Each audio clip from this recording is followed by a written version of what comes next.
सिद्धार्थ और देवदत्त गौतम बुद्ध के बचपन की कहानी। एक दिन राजकुमार सिद्धार्थ अपने चचेरे भाई देवदत्त के साथ बाग में घूमने के लिए गए। जहां सिद्धार्थ कोमल हृदय का बालक था, वहीं देवदत्त झगड़ालू व कठोर स्वभाव का था। सिद्धार्थ की सभी प्रशंसा करते थे, देवदत्त की प्रशंसा कोई नहीं करता था। इसलिए देवदत्त मन ही मन सिद्धार्थ से जलता था। जहां वे दोनों घूम रहे थे, उनसे थोड़ी ही दूर पर एक हंस उड़ रहा था। उस हंस को देखकर सिद्धार्थ बहुत प्रसन्न हो रहा था। तभी देवदत्त ने कमान पर तीर चढ़ाया और हंस की ओर छोड़ दिया। तीर सीधा जाकर हंस को लगा, वह घायल हो गया और छटपटा कर नीचे गिर पड़ा। सिद्धार्थ ने दौड़कर उस घायल हंस को उठाया। उसने हंस के घायल शरीर से बह रहे लहू को साफ किया और उसे पानी पिलाया। तभी देवदत्त वहां आ पहुंचा। उसने क्रोध से सिद्धार्थ की ओर देखा और बोला, इस हंस को चुपचाप मुझे दे दो। सिद्धार्थ, इसे मैंने तीर मारकर नीचे गिराया है।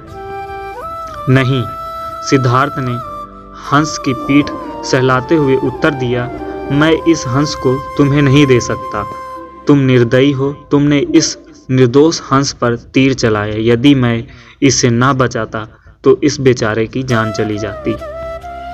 देखो सिद्धार्थ, देवदत्त उसे घूर कर बोला, यह हंस मेरा है, इसे मैंने तीर मारकर नीचे गिराया है, इसे चुपचाप मुझे दे दो।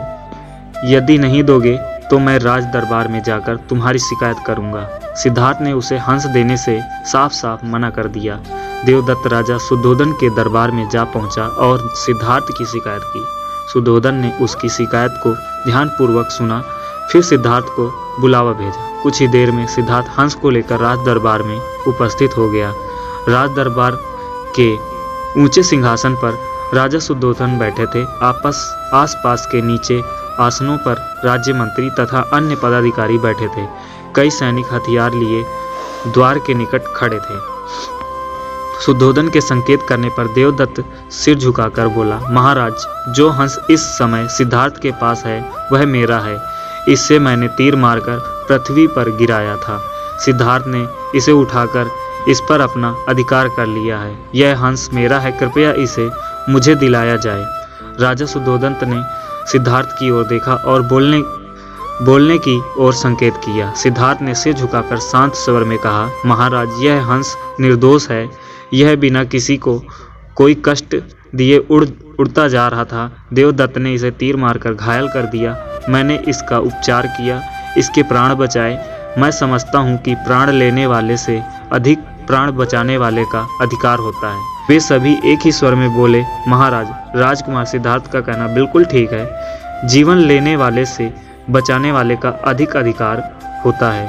अतः हंस राजकुमार सिद्धार्थ के पास ही रहने देना चाहिए। राजा शुद्धोधन ने सभासदों की बात मान ली। उन्होंने सिद्धार्थ से कहा, इस हंस पर तुम्हारा अधिकार है, तुम इसे ले जा सकते हो। सिद्धार्थ हंस को लेकर प्रसन्नतापूर्वक अपने भवन की ओर चला गया।